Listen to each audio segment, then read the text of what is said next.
Hi, this is Michael in Canada with Leeds Overseas on the Roaring Peacock podcast. You can find me on Twitter at MaynardM. That's Maynard, like the wine gums with an M on the end. Or if you have a time machine, you can go back 20 years and find me on Yahoo chat rooms as Leeds Faithful. While you're there, please give Peter Ridsdale a slap and tell him to stop wasting so much money. I'm here today to give a little bit of a review of our match that just passed against Southampton and a little bit of a preview for our upcoming match against Aston Villa. I came into the match against Southampton feeling pretty good, pretty optimistic, and that quickly went away, really within a few minutes of the first half. And that feeling didn't come back again until a couple of minutes into the second half.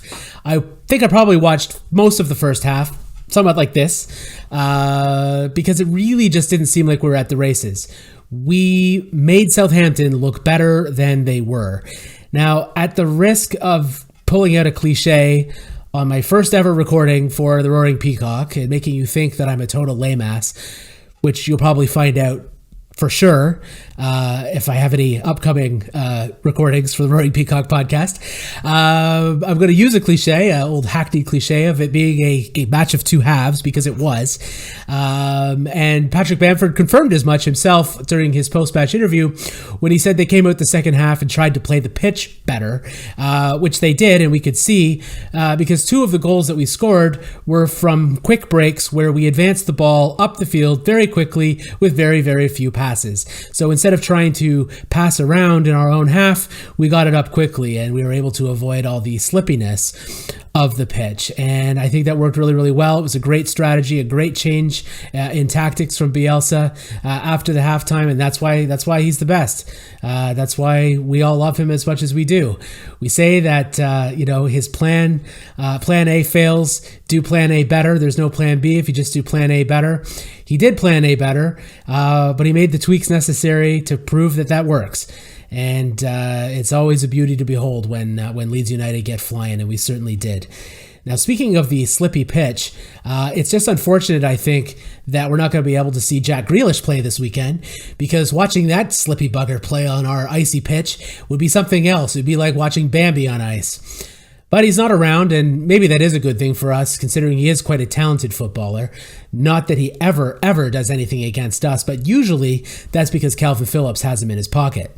I don't know if Calvin's going to be around this weekend, but I'm not too concerned.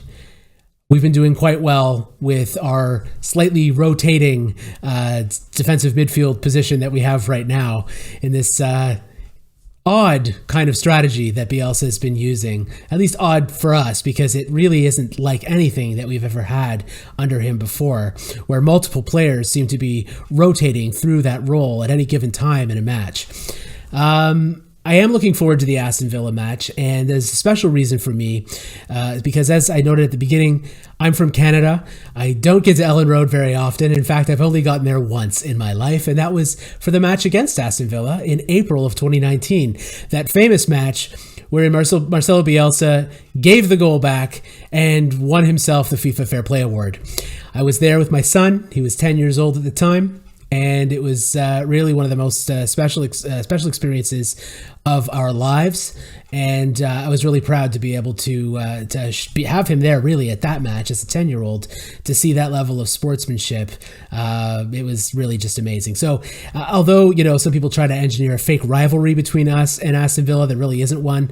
We've had a few touchy moments like that one.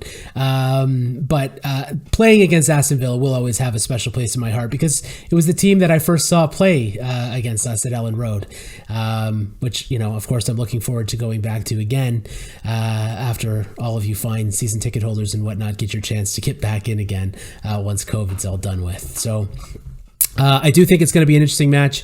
I think Bamford's going to be up for it. I think he's going to be motivated. We saw how motivated he was last time. I don't think anything's going to change. I think he's going to have a lot of confidence coming into this match, and I expect another masterclass from him. I think Rafinha is on fire.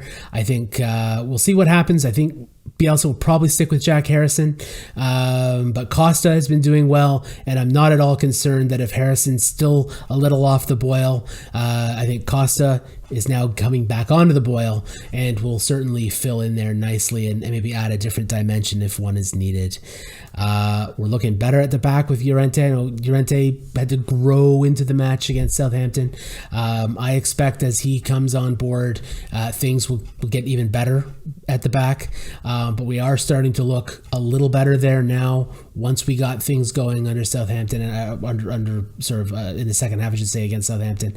And I think that we will continue to go from strength to strength there as well, looking more and more solid through the midfield and into the back. And if Calvin's able to come back, all the better for it. So that's been my quick review and preview.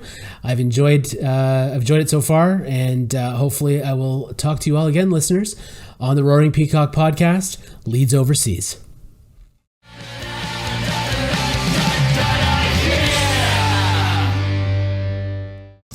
Hi, I'm Jane and I support Leeds United from Brisbane.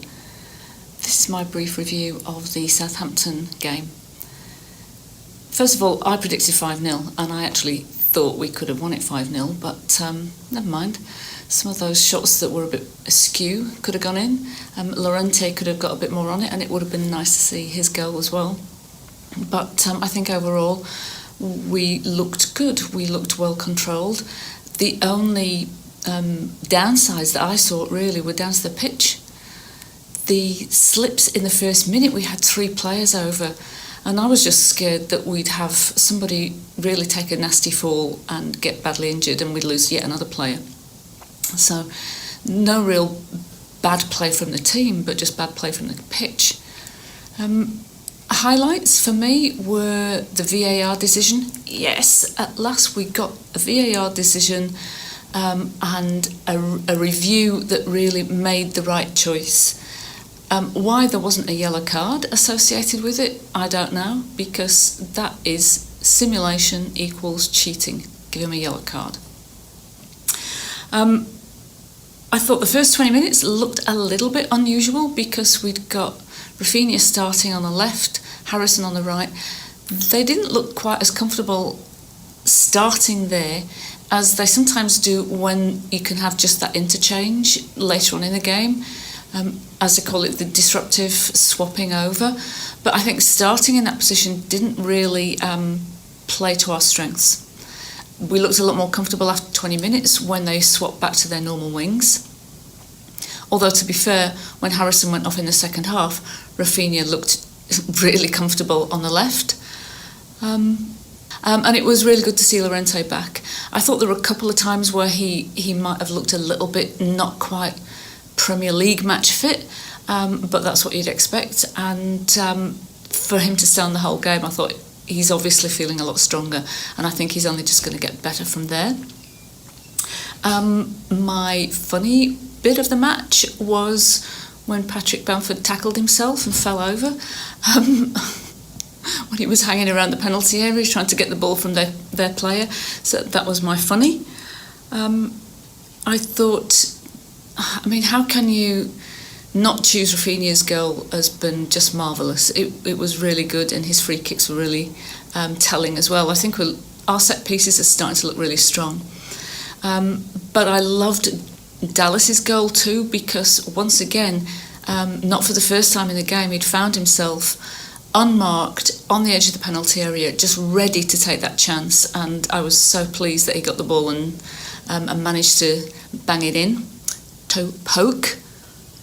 And yeah, I was pleased to see that Helder Costa looked like he was a bit more confident, and that was a great crossover for Dallas's goal, so that was really good. Meslier, nice save in the 82nd minute, and I just thought we had a really solid walk in the park second half, if I'm honest. We created heaps of chances. Southampton didn't have anything to offer, and it really could have been a 5-0 that I predicted. Much better than that game about 20 odd years ago that my son and I went to, where we lost at home to Southampton just before Howard Wilkinson got sacked, trudging home on a cold night. Mum, we'll still come to watch the team if we get relegated, won't we? Yeah, of course we will, son. Because we're Leeds, on.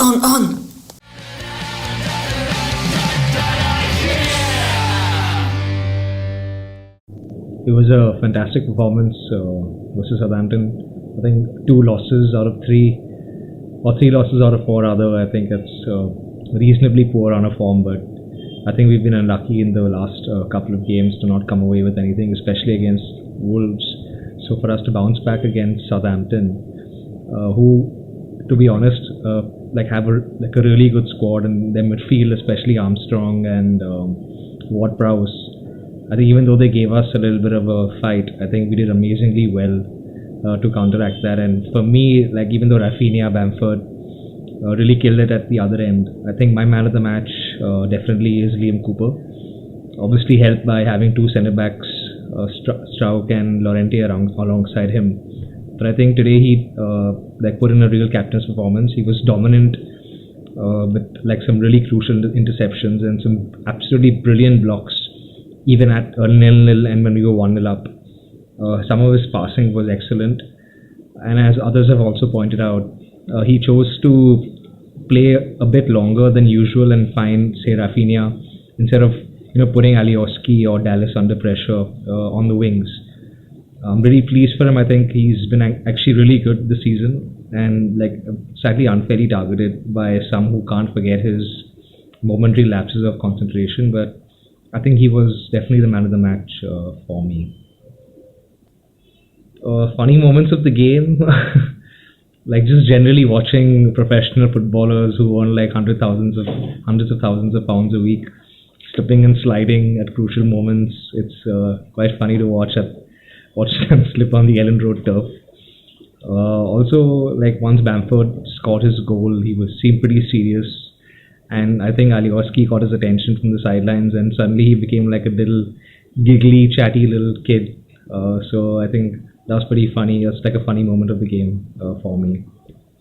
The game versus Aston Villa going to be pretty difficult, in spite of them not having Grealish play for them. I think they'll be looking to set right a few tough results that they've had recently, and the way we hammered them at their place last time, they'll be right up for this. Click and Phillips potentially not being there on our side, I think that's a massive handicap for us. Although I think we're good enough on our day, but we've not really had too many games without Click and Calvin. So I think it'll be difficult because Click went off clutching his hip, and apparently he's had a few problems with his with the hip injury of this entire season. So I think he could be out, and I think it should be an open game. I really think that we can win this easily, but I think with if 2 of them are out, I think it'll be more difficult than we imagine, and it'll be amazing to shut them up, because on Twitter and stuff they're really gobby about Leeds and rather jealous of the attention that we rightfully get and deserve. And yeah, I just want to prove that Leeds is not a 1 or 2 man team, unlike Aston Villa, and I think our position should be higher up the table as compared to them.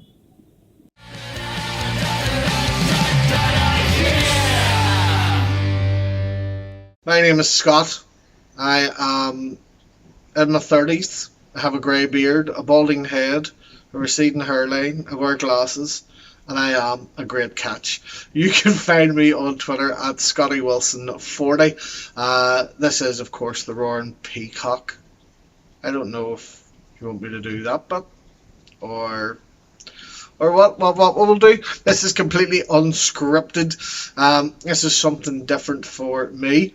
Of course it is. But just a quick look at the Southampton match last night, or as I like to call it, Dancing on Ice Part 3. I think the players didn't get into the game until half time, whenever they were able to switch those studs, not just for the extra long studs, but for the blades, the ice skating blades. In the second half, Harrison turned in to Helder Costa, who then turned into a cross between Torval and Dean. More like that wee green owl, Orville and Mike Dean. But no. Thought overall the Southampton game, we definitely deserved the win. But as much as Tella deserved a yellow card, but we got that. And Penn and Tella, I thought, was actually a very good player until he turned into prime Jack Grealish. which will be interesting to see how Greasy Grealish copes with our beautiful London ice rink on Saturday. It's strange to see an ice rink so green. It's like a spring ice rink, an ice sprink ice. Yeah. Funniest part of the match for me was indeed just Tella. You know, as I said, turning into prime Grealish. But whenever you watch it in slow motion and replay, I'm just waiting for R. Kelly just bouncing out of the corner. I believe I can fly. I was just waiting on it. The magical moment for me, I've got into a bad habit here. Every time I say, it's a set piece, we don't score from them, we scored from them. You know, like against, who was it? Against Arsenal. When Pascal Strike scored the header from the corner, I literally turned to my wife, "Oh, flip, it's a corner, here we go. I'm not going to score from this shit, you know." And then we did. And then we got, what is that sun doing? Sun doesn't know what it's doing. I'm going to move over here. It's getting in my eyes. It's that time of the day. The sun's moving round. But yeah, then Rafinha taking the free kick last night, I just thought, oh, what a load of mongoose tripe. We are not scoring from this. And then Rafinha just goes and places it. And before the ball's even in the net, the new magician is running off celebrating, knowing that he's put it in. He slid that in like a cheap hooker. It was just delightful. It really was. But yeah, overall, look, we were great. I loved it. And I'm interested to see how Aston Villa's VAR and their ice skates hold up. I've already anticipating Mike Dean crying about the pitch. Oh, it's not good enough. It's not good enough. No, it's not. It's not. No, you know, where's my red carpet? Abby Amongolo said I get a red carpet. That's what I'm waiting from Aston Villa this Saturday. Llorente was great. He is like a cross between Robin Koch, the Terminator, and Frankenstein. He actually looks like Melier's big brother. He's so tall, and then he's got that rectangular shaped head, and in the top it just kind of, you know, he doesn't curve. It's, you know, he's not scoring no headers with that. Please score a header with that. So yeah, like, I'm happy.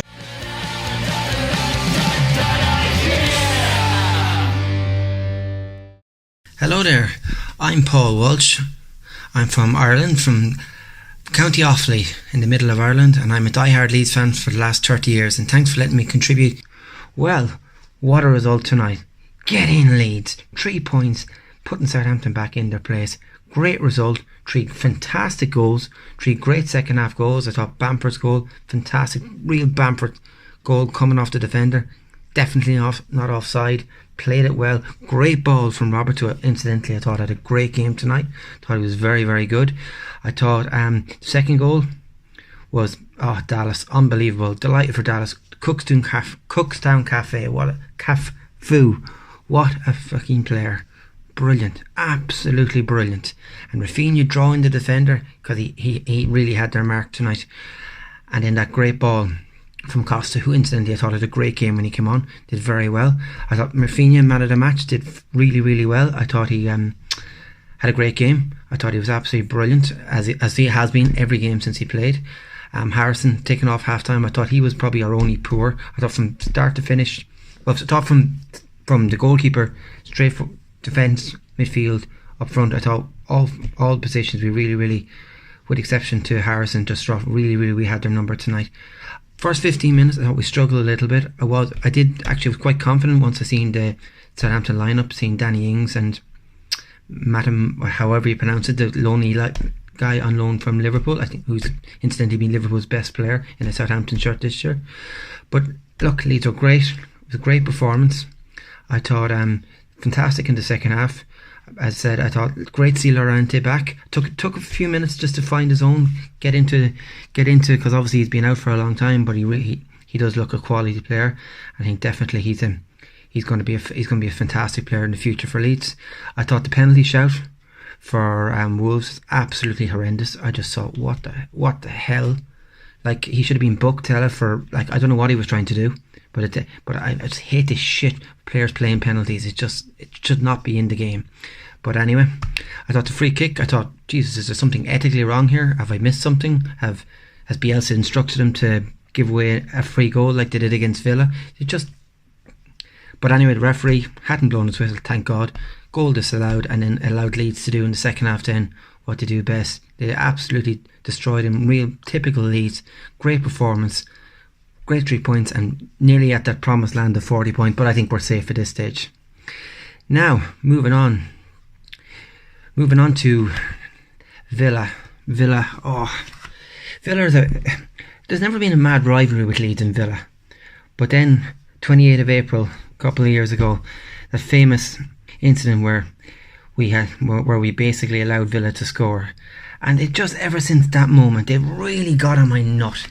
It's funny, I was working with a guy who, a Coventry City fan, and he's always talking about their hatred of Villa, and he would teach me to hate Villa more and shit on the Villa, as they call it, Coventry. But really, they are a horrible club. I just cannot get them.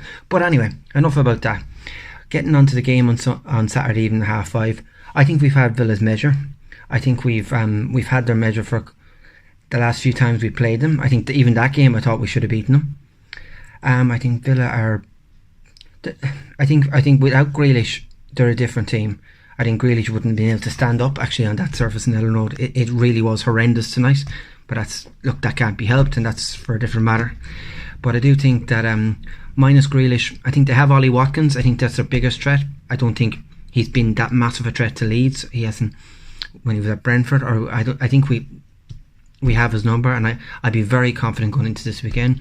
And it'd be nice just to get that win at Villa, take us to the 38 points, thinking, yeah, I think we're safe now. Thanks, Villa. You can go back to your Midlands. And really, I just think, I think we have. I think Rodrigo probably still ruled out. Phillips will be still ruled out. I think that Koch obviously won't be back either. But all in all, I think it's a confident week. Great 3 points tonight. We should have got 3 points against Wolves. Deserved the 3 points tonight. Could have been more even. Llorente could have scored tonight. Cooper could have scored tonight. But all in all, I think it's a confident week. Looking forward to the weekend. And final tribute to Granny Val. Fair play to the Leeds. At least just showing their class. That's why I love this club. Great club. Showing their class. The picture at the end, and Dallas marking his respect as well after they scored a goal. Absolutely fantastic. Come on, Leeds. Bring on the Villa. Leeds. On. Most of our stats come from LUFC Stats or LUFC Data on Twitter. A very special thanks to Barney Stewart Cook, Ewan and Howard Metcalf, Josh Pearson, Laura, Leon and Rob, The Light Show, and all our family and friends. So many games to play, don't care what's on your mind.